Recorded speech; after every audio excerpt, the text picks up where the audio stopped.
it's working. All right, guys. Hello. Welcome to another video. It's Thursday, March 21st, and today has not been a good day, but it hasn't been a bad day either. The market didn't really have opportunities. If you look at the stocks today,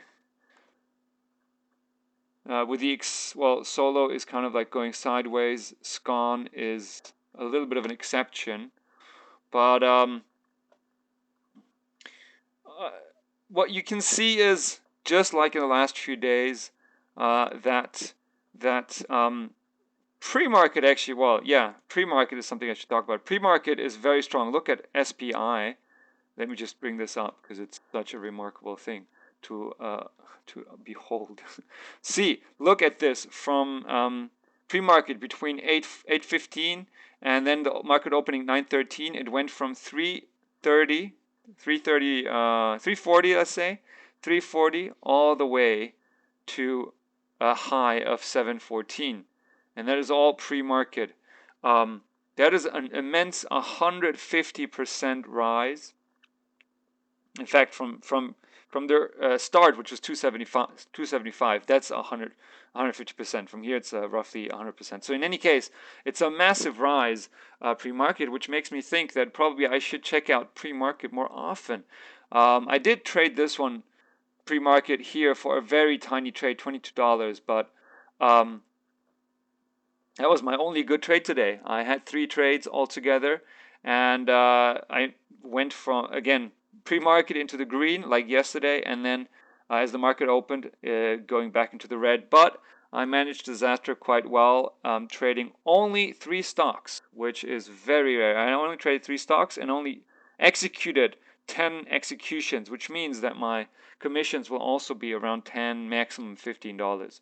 So my total loss is a maximum of $25 today, and that's really a good loss because the market today is just not very decisive. Look at this, a big green candle here at the beginning, and that's the best stock today, and then it just fades, and then it kind of creeps up, and then it fades. And what you can see a lot of times is a lot of the big candles are actually red candles. If you look at SPY, you have just like this kind of parabolic rise pre-market, and then a equally vehement fall just as the market opened.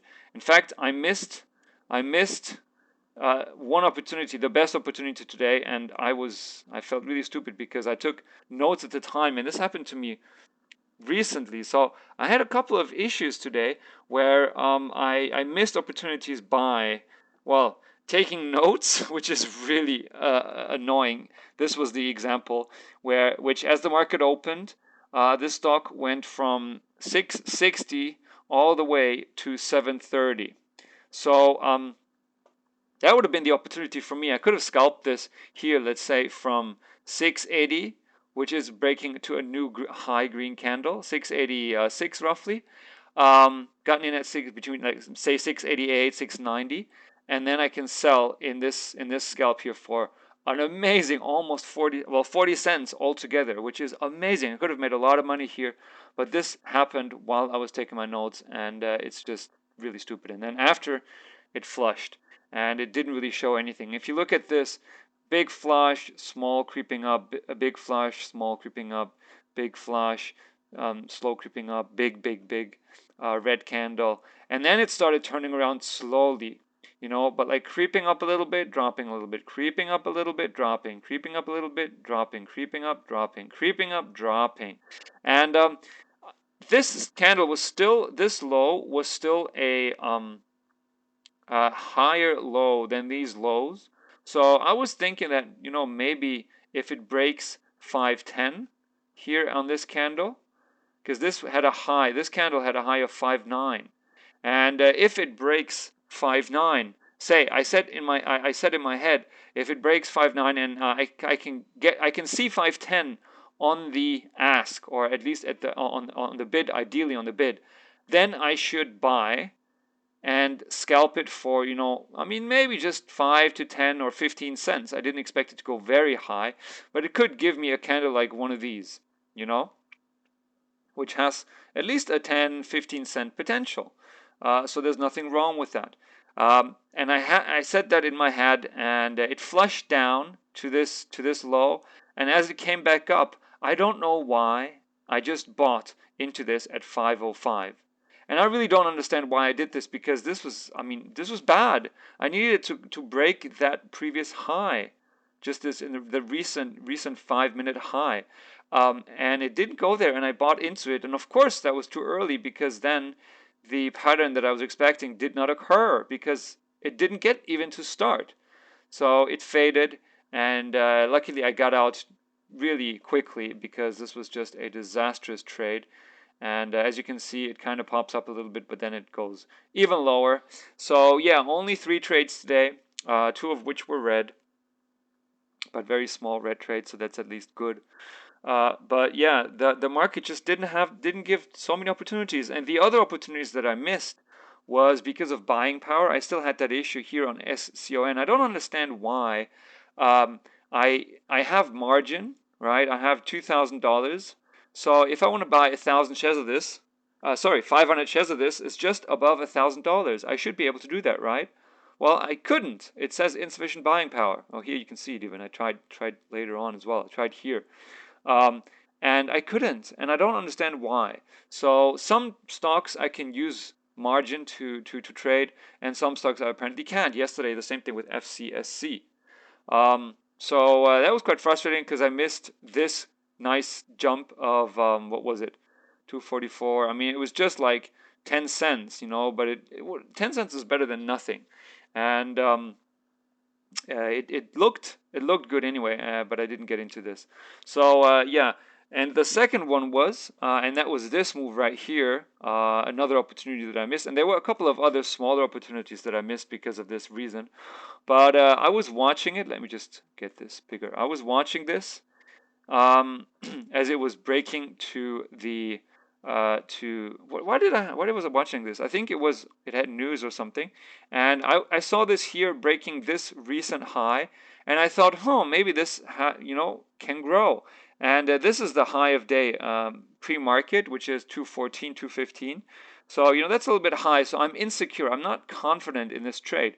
But then as it comes out here, bam, it rips to 240. So I missed this opportunity because I was unconfident, and then I couldn't, well, and then it was just like 240 here, especially double topping. I definitely had no more confidence, and that's a good reason, because it did fade after that. So yeah, my confidence, or yeah, I can say this, my confidence, I'm still too insecure in the market to really seize good opportunities. But of course, after yesterday's and the day before yesterday's losses, I just mainly wanted to be really careful, and ideally just have a green day, no matter how small. And I started the day off green, and then I had 2 small losses, and then I just decided, okay, never mind. Well, then, not only then, like you see, I took trades at, well, let me show you. You see here, pre-market, and then at 39 minutes into the video, and then at 1 hour and 11 minutes into the video, I took the last trade, and that was not even a good one. So the market wasn't that good. Very, very careful. But in the end, it is better to be prudent than to be careless. So let me just quickly show you the video here.